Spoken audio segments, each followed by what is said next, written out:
brother was born in 1892. He was the youngest of the 12. And he was one of the only males. There were 9 boys and 3 girls in the family. And my dad was the only male who left Europe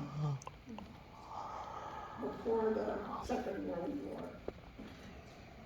And so many of the stories that I'm going to talk about were about his brothers and their wives and their children. So,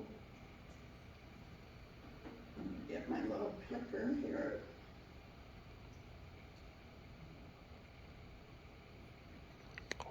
This is a collage that someone did. We don't know who did it, but this is a picture of all 9 of the Loewenhardt boys in their World War I uniforms. They were fighting for Germany, of course. And Pauline is in the middle. And we know that she lived to be in her 70s. In spite of having so many children, and I'm going to talk about the fact that the 3 youngest boys had to be put into what my dad called an orphanage. But anyway, at the top of the circle is my Uncle Adolf.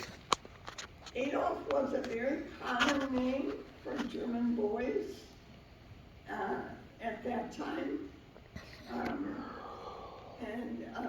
So that's my Uncle Adolf, and I'm going to talk more about him in a little bit. And my dad is to the left of him, and I honestly don't know if I could identify each one of the boys.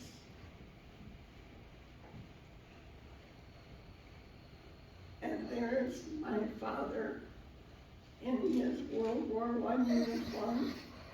He was in his 20s. This was probably taken before. He was wounded 4 times in the fighting in the First World War, and he was poisoned by mustard gas, which followed him all of his life. He would wake up screaming. When he was a child, I remember, he would wake up screaming, and my mother would have to wake him up from his nightmares. And later, when he lived with me and my husband and kids, he would do the same thing. He would wake up screaming, and somebody would have to run into his room and wake him up from his nightmares. I'm sure he had PTSD, although it wasn't really identified as such.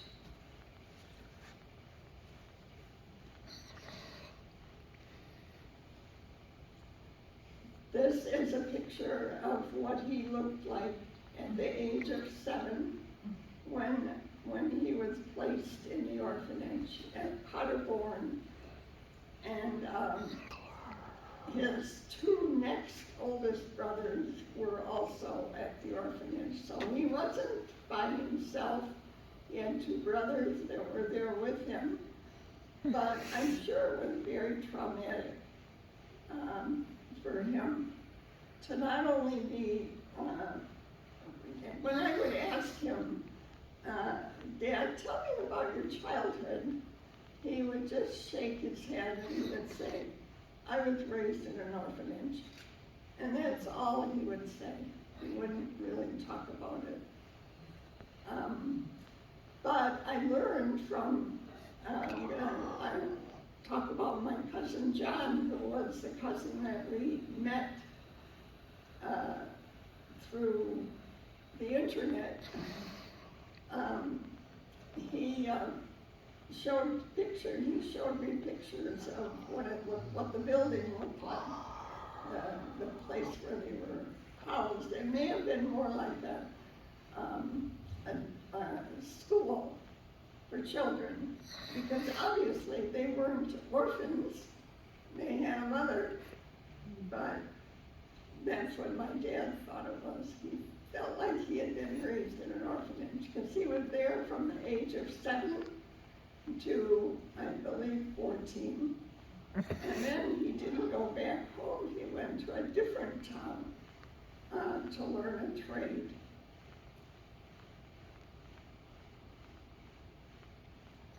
And this is their wedding picture.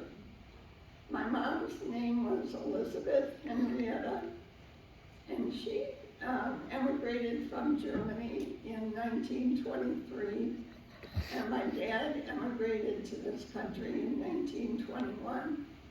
And we think they met at a singing society. There was, and the building is still there in Detroit. It's called the Harmony Club, if anyone is familiar with Detroit. It was a singing society, and there were many, many German American people living in Detroit.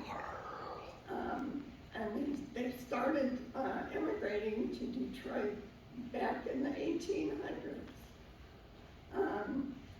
So that's where they met, and they married in 1927, and I was the oldest of their 4 children. I was born in 1934.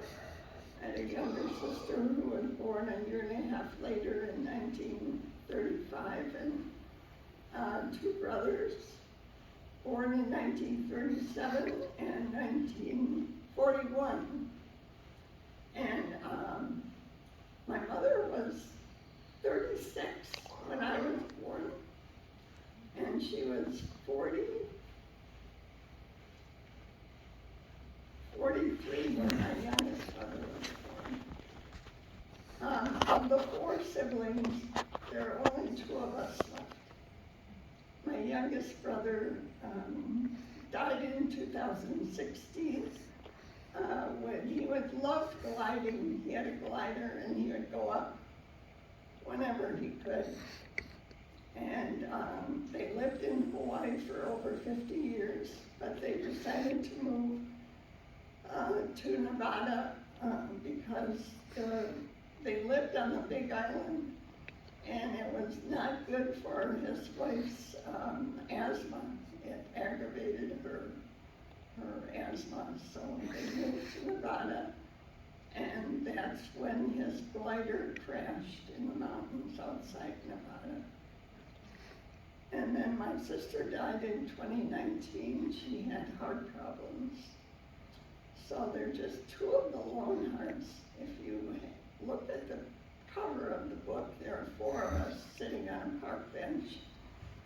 And now there are just 2 of us left. And my dad, my mother died in 1953, and she was 55 years old, and she had breast cancer. And of course, at that time, there was no treatment except surgery. So she died when I was a sophomore in college.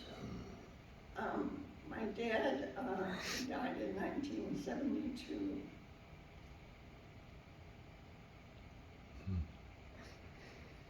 So now we're up to the mid-90s. After my parents had both died, we talked about looking for any survivors of the Holocaust from his very large family. And of course, in the mid-90s, there wasn't really much of an internet. I mean, I was working as a nurse at that time in Tampa, Florida. I lived in Tampa. And if I wanted to look up something on the internet, I had to go up to the library. I couldn't just access it on my computer. I did have a computer on my desk, but I really didn't know anything about how to search the internet.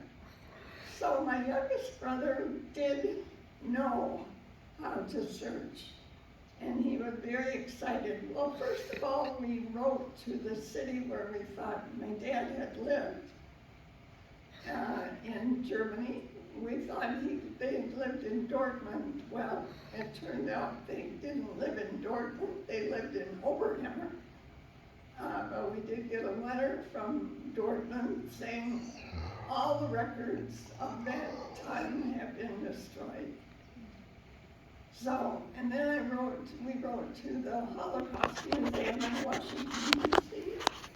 And it was a big white envelope that came in the mail, and the letter said, "We regret to inform you there are no records of any Loewenhardt survivors." But there were a list of 25 Loewenhardts who had been murdered in the Holocaust. But we didn't really know which ones were our relatives, because we didn't know my dad's brothers' names. But we were pretty sure that some of them were our family. And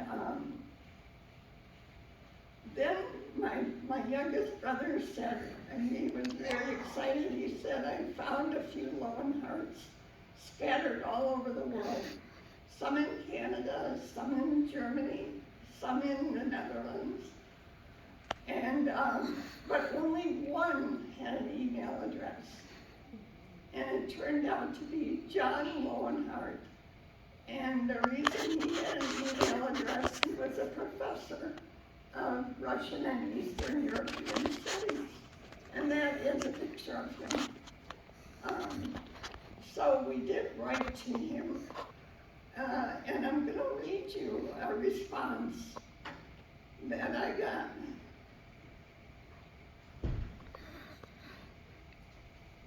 From John. I sat down at my computer at work one morning in August of 1996, and there was an email from John. "Dear Joseph, Pauline, and Lucy, you can't imagine the excitement I feel reading your message of 8 August. How on earth did you find me? There's no question we're close relatives. My father, Heinz, son of Adolf, was born in Dortmund on August 19, 1913. He died in 1989. My grandfather, Adolf, must have been a brother of Hermann Joseph, your father. With my grandmother, they were murdered in Auschwitz. I've been working on the family tree for many years. I just came back from vacation an hour ago, and I have all material at home. I'll look into it first thing. Thank you so much for getting in touch. I had very little family left. Only my sister Louise and my father's brother, Uncle Werner, and his daughter, my cousin Anita. Your email has made my day. I'll write soonest. And again, how did you find me? As I read the message over and over, I just was so elated, and I could hardly believe it. It was such a wonderful day when we found each other. And very soon, there were telephone calls and emails flying back and forth across the Atlantic. And I got to talk with Louise and got to talk with Werner. And very soon, John and his sister planned a visit to come to Tampa to see me. And because he was a professor, he had a friend who taught at Stetson University in DeLand, Florida. And he had been an observer of the elections in Kazakhstan. So that's how he was able to arrange this trip on what turned out to be pretty short notice. So I could hardly get my mind wrapped around this. They were actually coming to visit me. And all sorts of thoughts went through my mind. I had to get time off work. was still working full-time as a nurse. And I wondered, well, would we have anything in common? But anyway, we fell into each other's arms at the airport because, of course, we had seen pictures of each other. And it worked out beautifully. I mean, my little house that I lived in Tampa was a 3-bedroom house with 2 bathrooms and a swimming pool. When I first moved to Tampa, I thought, well, you can't live in Florida without a swimming pool. So it was a brand new house, and I was living there with a partner, and we did decide to put a pool in. So they were very comfortable, and John actually had been living in Washington, D.C. prior to this, and his oldest daughter, he had 4 daughters, which you'll see a picture of his children. He was somewhat familiar with the United States. And anyway, the visit was just wonderful. They made themselves at home. They taught me how to cook a typical Dutch breakfast. And John kind of teased me about my coffee. He said, your coffee is kind of weak. We like strong coffee. Would you mind if I make the coffee? I see you have a French press pot. And I said, oh, of course, go ahead. And from that time on, I've always enjoyed really strong European coffee. But John enjoyed smoking his pipe. We had a covered carport, and he used to sit out there and smoke his pipe, and it would, wafт through the house. And he would read, and Louise loved the pool. I have a picture of her in the pool. She really enjoyed that. So, and on the appointed day, we did drive to DeLand, and we took my dog Charlie, who is with me there. He was quite young. I think he was a 10-month-old mixed golden retriever or chow mix. But we took him along, and the weather was perfect. It was cool, and fortunately, there were no hurricanes, even though it was August. And we could leave Charlie in the car while we went to listen to the lecture of his, he talked about his experience in Kazakhstan. And even before the end of the trip, they were starting to talk about planning for my first visit to the Netherlands. And that was in October of '97. So here's Louise, his sister. And this is a picture taken when we visited Calabasas Island. I don't know if any of you are familiar with Florida, but Calabasas Island is a wonderful park. You have to take a ferry to get there, and that's where we went.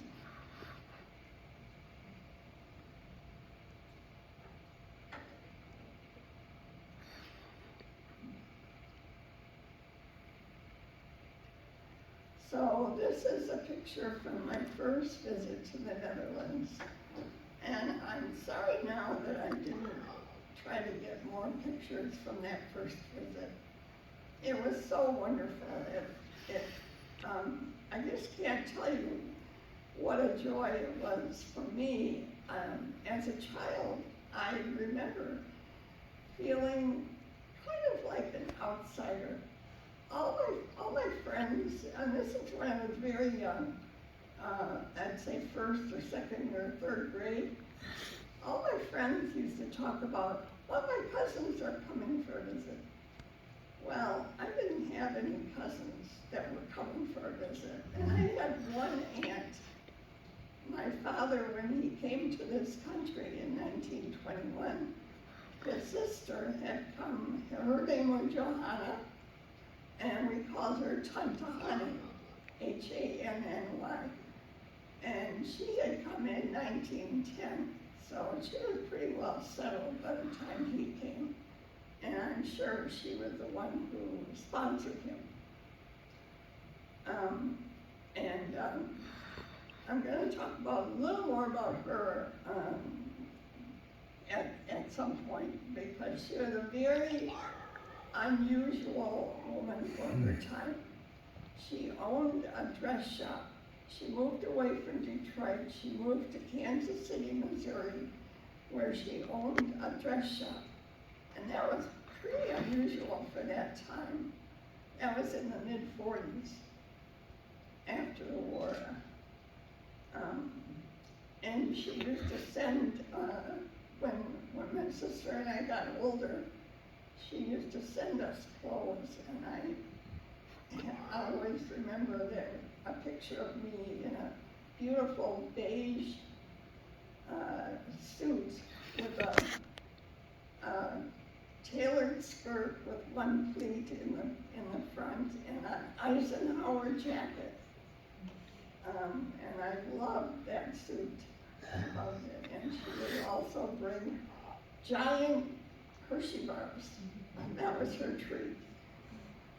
So anyway, the children in this picture are the four daughters to your right, the four daughters of John.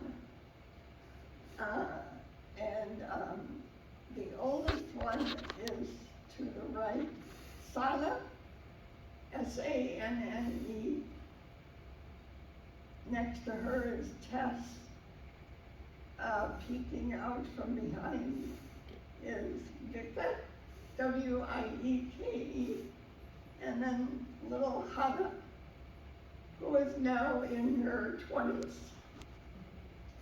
or maybe even 30. And I stay in touch with them through Facebook. And then the other three are the three children of Louise and her husband, Carl, Carel, and I don't give it the roll of the R that I should. I don't have that ability to give it that Dutch inflection. Their Floris is to the left, and in the middle is Vendela, and then Rumbout is the other young man. And all of them, of course, have married, and most of them are married. Hannah is not married that I know of. Actually, I did go to a wedding. I went to Rumbout's wedding when he married his girlfriend, Angela. So I've been immersed in the Dutch country and in the family, and it's just been a wonderful, wonderful experience. And I'm gonna sit down. If I stand too long, my legs get really stiff. But let me take a little liquor with me and my little bottle of water.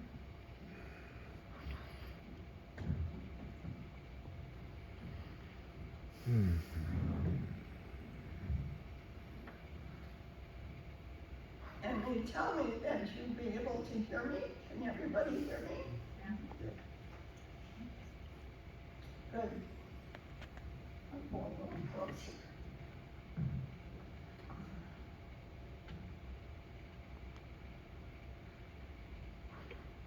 So this is another member of the family. Werner is the second son of Adolf. Adolf and Julia, who we will see a picture of in a moment, they had two sons. One who was born before the First World War, born in 1913, and I believe the war started in 1914. And then Werner, who was 76 when I met him, he was born after the war, 2019. And he and his wife Lilo did come to visit me in Tampa in the 90s. And it was a wonderful visit. I can't tell you how amazing it was. They came to Tampa. They rented a car. They rented a mid-sized car, but their luggage wouldn't fit into this mid-sized car. So the rental company gave them a much larger car for the same price, which delighted them. They were very frugal, and we had a wonderful time touring around Tampa. And the picture of Werner is in his studio. He was an artist, and being an artist is what saved his life. Both he and his father, Adolf, were sent this by the time the Nazis had taken over. They invaded Holland in the 1940, May of 1940, I believe.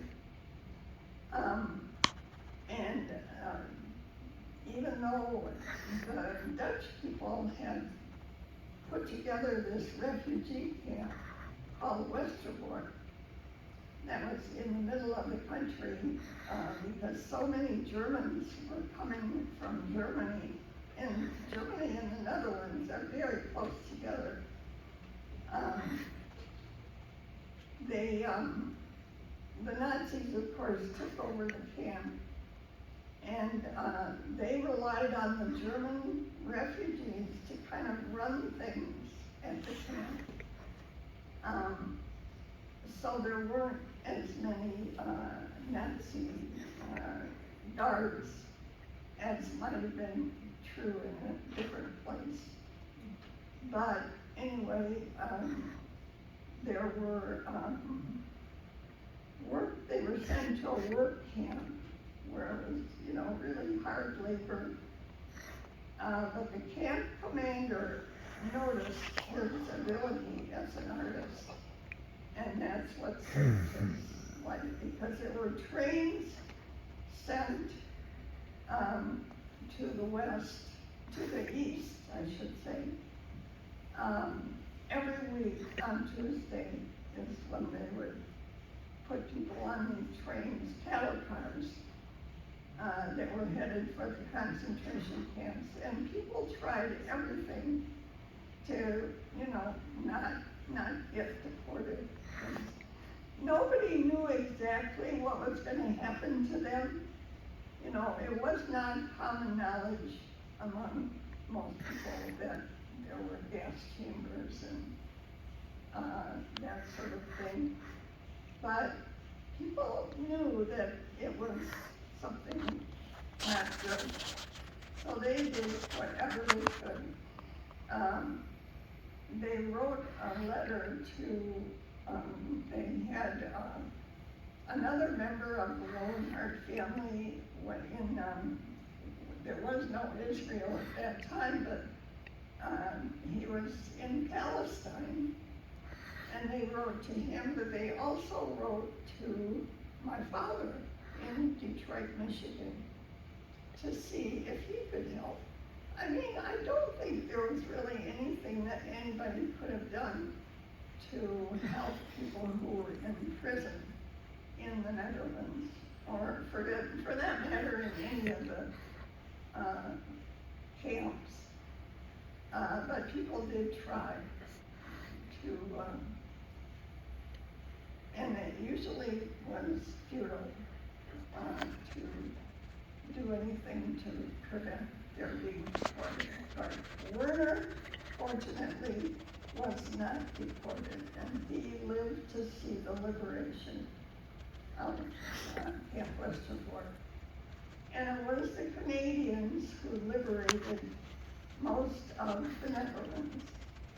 And every year, every city in the Netherlands would have, for a long time, the Canadians who liberated them would come back for a celebration. And they were just so grateful to the Canadians and had just a lot of respect for them.